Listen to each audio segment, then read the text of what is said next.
আসসালামু আলাইকুম, সবাই কেমন আছেন? আশা করি সবাই ভালো আছেন। আলহামদুলিল্লাহ, আমিও ভালো আছি। গার্মেন্ট শিল্প থেকে প্রচুর বেশিরভাগ বলতে গেলে আমাদের বাংলাদেশের অর্থনীতির চাকাটা গার্মেন্ট শিল্প আর প্রবাসীদের আয়ের উপরই নির্ভর করে।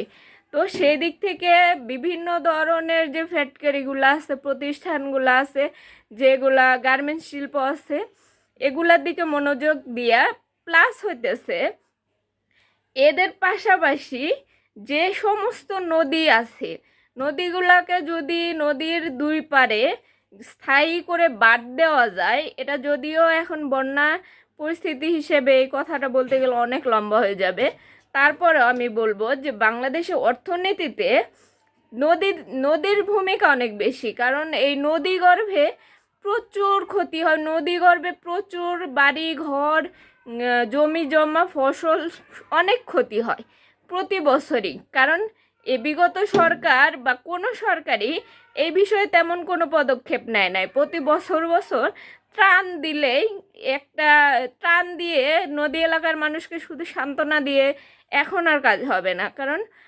ত্রাণের চেয়ে তাদের বাঁধটা দেওয়া জরুরি। যে কোনো নদী অঞ্চলেই উঁচু করে সংরক্ষা বাঁধ ভালো করে উঁচু করে প্রত্যেকটা নদীর দুই পার যদি বেঁধে দেওয়া হয়, এবং নদীগুলাকে যে জায়গায় নদীগুলার নাব্যতা কমে গেছে, নদীগুলা অগভীর হয়ে গেছে, সেই নদীগুলাকে যদি খনন করা হয়, তো এর মধ্যে অনেক কর্মসংস্থান হবে।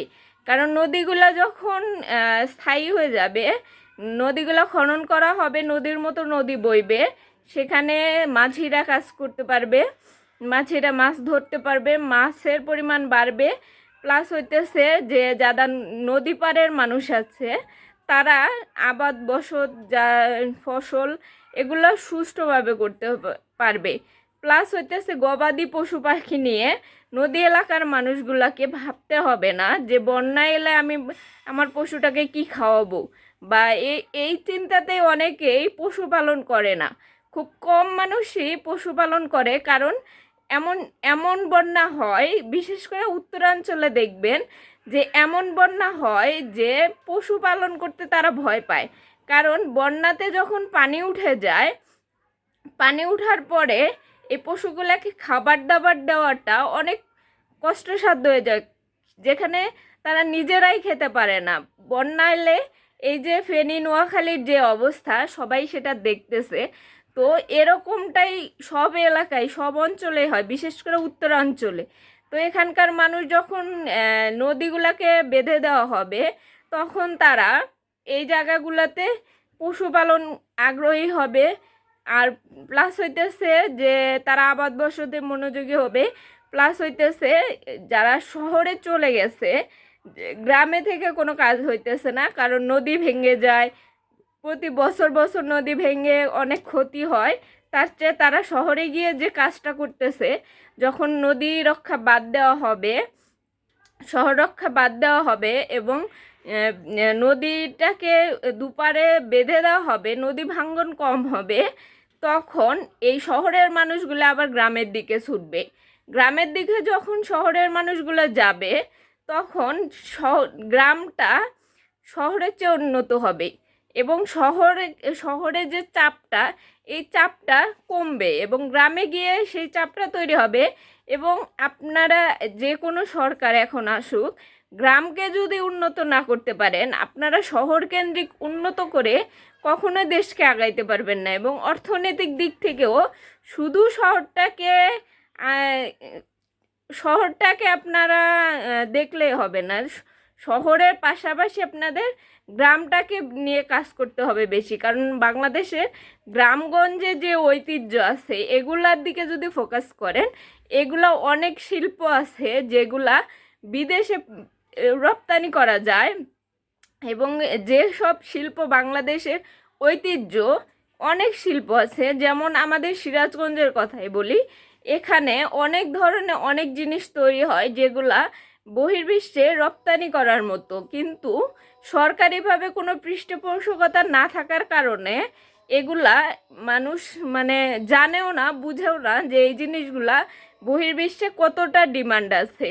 তো এই দিক থেকে দিক থেকে যদি কাজ করা যায়, ছোট ছোট কাজ দিয়ে অর্থনৈতিক চাকাটা এমনিতেই ঘুরে যাবে। তো শুধু টাকা ফিরিয়ে আনবো, যেগুলো পাচার হয়েছে সেগুলো ফিরিয়ে আনবো, বা ধনী যারা দুর্নীতি করছে তাদের থেকে নেব, এটা তো থাকবে, এটাও অবশ্যই করতে হবে। পাশাপাশি দেশের অভ্যন্তরে যে কাজগুলা, যে সমস্ত কাজগুলো করলে অর্থনৈতিকভাবে দেশটা এগোবে, সেই কাজগুলোর প্রতি এখনই মনোযোগ হওয়া উচিত।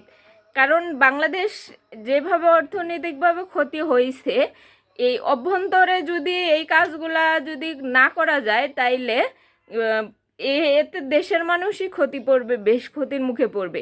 আর এগুলা দিকে যদি ফোকাস করা যায়, তো দেশের মানুষ আরও এটা বুঝতে পারবে যে হ্যাঁ, সরকার আমাদের জন্য কিছুটা হলেও করতেছে। তো এক হচ্ছে প্রবাসীদের বাংলাদেশ থেকে প্রচুর পরিমাণে লোক এখন বিদেশ পাঠানো দরকার। আর প্লাস হচ্ছে যেগুলা নদী এলাকা আছে, এগুলা যদি নগরায়ণ করা হয়, নদীগুলাকে যদি দুই পারে বাদ দেওয়া হয়, আমি মনে করি যে পর্যটন খাতে আমাদের বাংলাদেশে এখন প্রচুর পর্যটক আসে। আমাদের দেখা মতে আগে এত ইউরোপ আমেরিকা থেকে এত লোক বাংলাদেশে আসতো না, কিন্তু বর্তমানে আমরা দেখতেছি যে ইউরোপ আমেরিকার যে লোকজন তারা বাংলাদেশ ভিজিট করার জন্য আসতেছে। তো সেক্ষেত্রে যদি গ্রামগুলো উন্নত হলে শুধু চট্টগ্রাম, কক্সবাজার বা বান্দরবান সিলেট এগুলাই কিন্তু ট্যুরিস্ট স্পট হিসেবে থাকবে না, পুরো বাংলাদেশটাই একটা ট্যুরিস্ট স্পটে পরিণত হবে। কারণ পুরো বাংলাদেশে কোনো না কোনো জেলায়, কোনো না কোনো অঞ্চলে সরকারের মানে প্রত্যেকটা জেলা, প্রত্যেকটা অঞ্চলেই কোনো না কোনো ঐতিহ্য আছেই। এই ঐতিহ্যগুলো পৃথিবীর মাঝে তুলে ধরার জন্য যে কাজগুলো করা দরকার, সেগুলো হচ্ছে গ্রামভিত্তিক উন্নয়ন করা। যদি গ্রামভিত্তিক উন্নয়ন হয়, তো বাংলাদেশে ট্যুরিস্টের অভাব হবে না। আর বাংলাদেশে যদি ট্যুরিস্ট আসে, প্রত্যেক জেলায় প্রত্যেকটা গ্রাম যদি এক একটা ট্যুরিস্ট স্পট হিসেবে গড়ে ওঠে, তো বাংলাদেশ এমনিতেই উন্নত হবে। তো কথা অনেক আছে, কিন্তু এত কথা বলতে গেলে হয়তো সময় হয় না, বা সময় সাপেক্ষে। তো সবাই ভালো থাকেন, সুস্থ থাকেন। আল্লাহ হাফেজ।